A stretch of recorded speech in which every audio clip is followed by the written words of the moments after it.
At dahil nga day off ng marihin nyo, tayo ay magsarap-sarapan ngayong araw na ito. Tayo ay pupunta sa ilog. So ayan mga marihin at parihin ko, samahan nyo kami. Punta kami ngayon sa Intik. Kami ay magaligong mag-ina. Kami munang tatlo kasi ayaw sumama ng aking mister kasi ayan ang hinahimas-himas ayo. Sa halip na ako ang hinahimas-himasin mo dyan, ayan pang karibal ko. Ay sus, tikat na yan. Dahil nga pupunta din siya ng opisina niya dun sa sabungan nga ni po, maghihiwalay muna kami ng landas. Siya ay pupunta sa sabungan, kami ay pupunta sa ilog. Kami naman ay masisiyahan. Matagal-tagal na rin po kami hindi nakaligo ng Intik, kaya inasamantala nga ni po namin ang araw. Day off po kasi, kaya ayan, pinagsama kaming tatlo mag-ina. Gininganit po sa may amin ay karaniwang mga tanim ang nyug at saging, kaya ayan daw po ay tanim ng mayayaman. Ay sana all. Ay kami din po ay may tanim yan, ay kami din po pala ay mayaman. Inilaan po. Ang ganda po baga sa pakiramdam na yung iwanan mo muna saglit yung iyong mga gawain at ikaw ay magliwaliw muna kahit saglit lang po baga. Ayun man din po ay irrigation, ay pwede naman din po doon magligo kahit nasa tabing kalsada ay siya ay lantad na lantad man din doon ang iyong kaluluwa. So ayan na nga ni po mga marin at parin ko, malapit na tayo sa Intik. Ayan na nga ni po, ang gaganda ng tanawin na yun. Ay siguro ay kung lakbayin mo yan ay makakarating ka dyan ng ilang araw. Ayan po ang buntot ng ilog. Ari po bagang ilog na ari tinawag na Intik. Dati akala ko Lintik eh. So ayun na nga ni po, tayo maglalakbay dyan sa kabundukan na yan. Ay shad, kailan pa tayo makakarating dyan? Maakyat tayo dyan sa tuktok na yan, dyan sa kabundukan na yan na yun. Hindi, joke lang, hirap umakyat dyan ha. Hindi ako mountaineer. Ayun na nga ni po, at natatanaw na natin ang Montalban Crusher.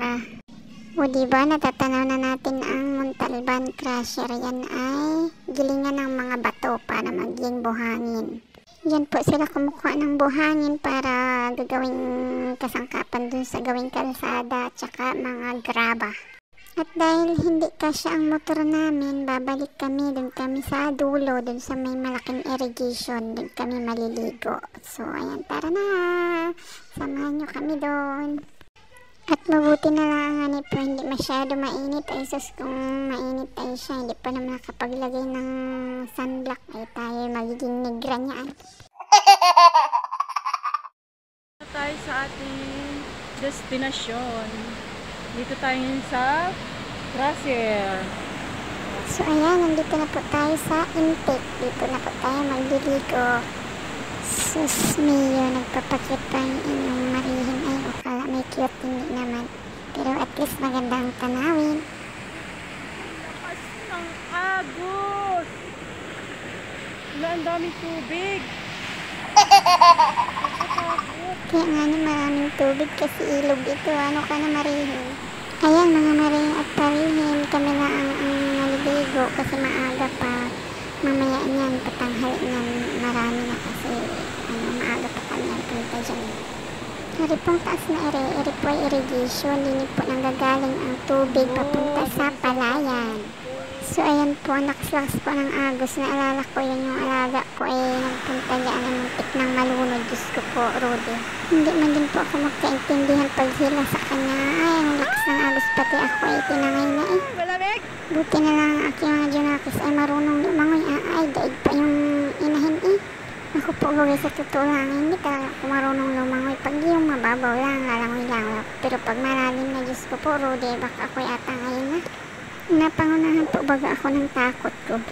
Ang dami po din yung nagaligo pag mahal na araw at pag ay walang pasok ay sus. Mga puno yung mga gilid-gilid na yan.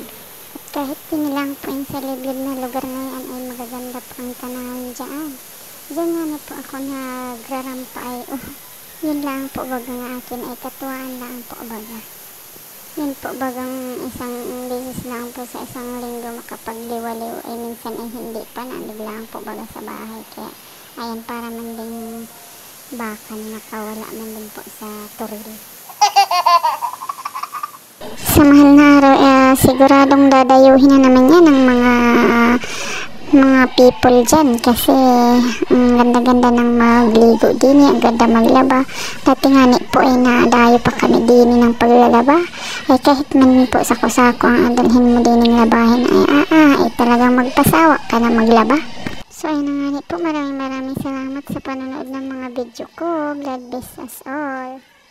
Pagpalain nawa tayong lahat, mga marihin at parihin ko dyan. So when I'm all choked up